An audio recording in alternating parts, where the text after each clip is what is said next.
தங்கரதம் ஏறிடுவான், தன் கோயில் பலம் வருவான். வெற்றி வேலை ஏந்தியவன் வீரனடை போட்டிடுவான். அந்த ஆண்டி அவனின் பார்வை கண் திறக்கும், அவனை வேண்ட நம் நெஞ்சில் ஞானம் பிறக்கும். கதவு திறக்கும், காட்சி கிடைக்கும்.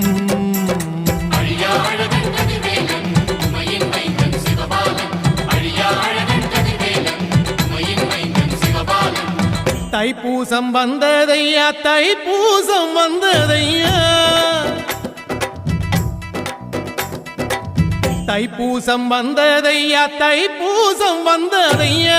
கரையெல்லாம் மேகம் வந்து நீராட்டும் நேரமையா. ஆண்டி குமரனுக்கு அபிஷேகம் நடக்குதையா.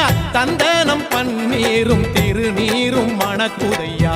பழனிமலை யானே என்று பக்தியோடு பாடுகிறோம். பழமாக இனி